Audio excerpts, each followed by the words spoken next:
A reading from the Holy Gospel according to Matthew.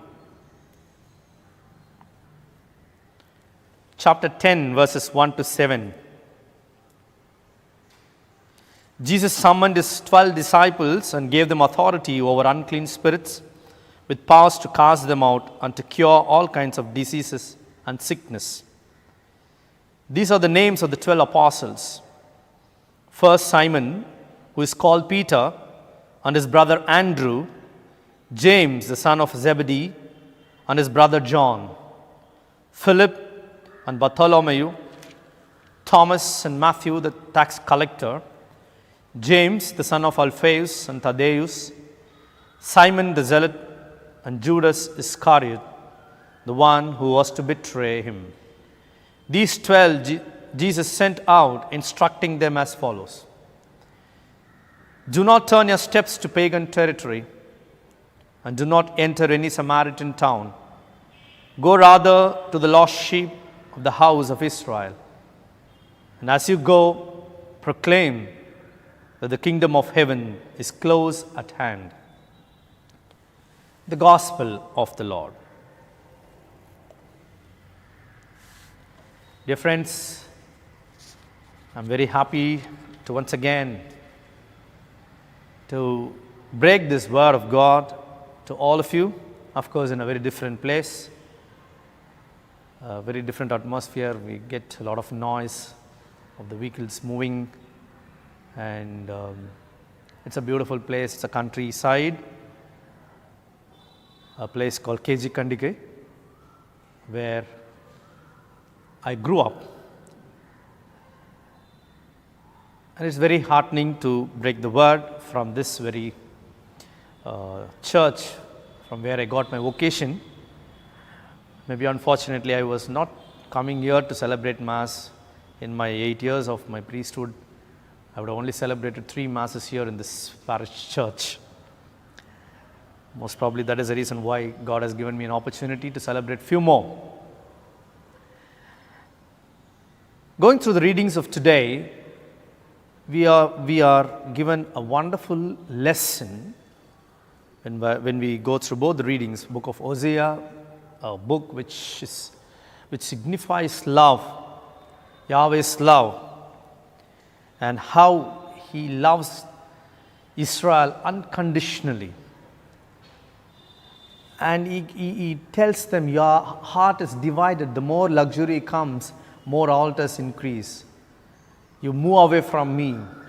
Economically, you are becoming more stable, and spiritually you are becoming unstable.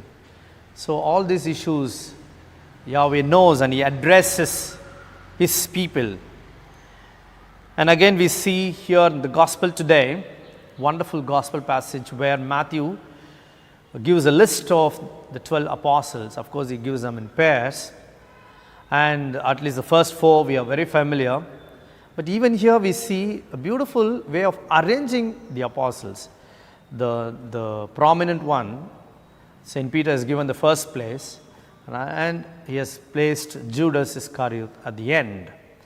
And it also gives the way people have responded to the Lord's occasion. And he also gives Jesus gives a lot of instruction here.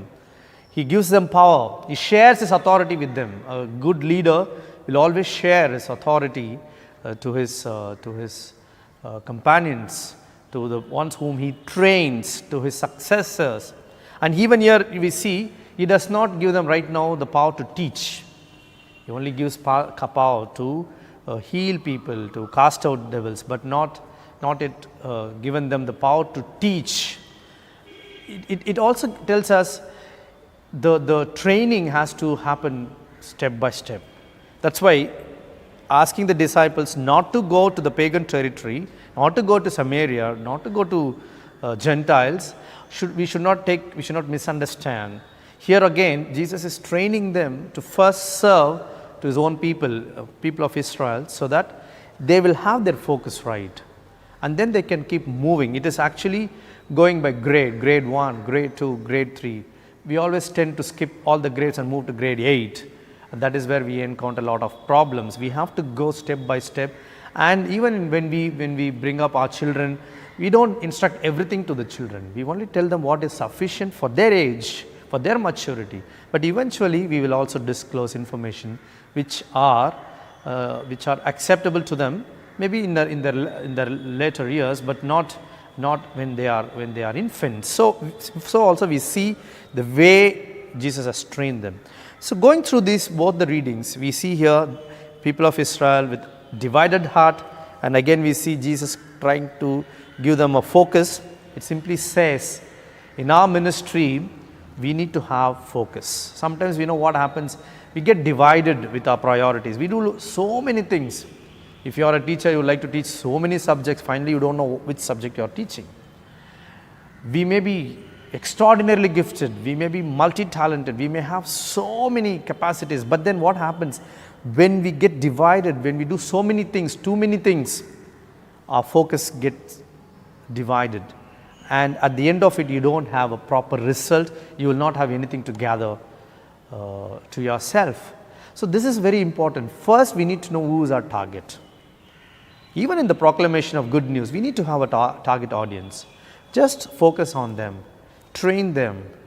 People, right now Jesus asked the people of Israel, the disciples to focus on the people of Israel, train them well, and then eventually the church gets open to the Gentiles. So also in our day-to-day life, let's not get distracted by too many things. That's why Jesus himself would tell Martha, you are getting distracted with so many things. Do what Mary does. Of course, Jesus knows the role of Martha is also very important. Unfortunately, we get distracted with so many things, taking up too many portfolios. Sometimes when people say, I cannot take it up, you should not take it as an offense. It only says people are single-minded and they wanted to have a single focus and do it well, and eventually it will grow, it will yield much more better fruit. So my dear friends, the lesson for today would be this. Let us find out what is the call that God has given to us at this point of time. Maybe later God will ask us to do something else.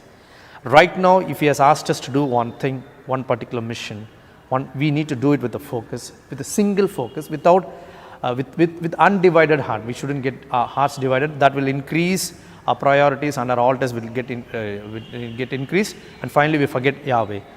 And once we have the right focus, then we do justice to our ministry.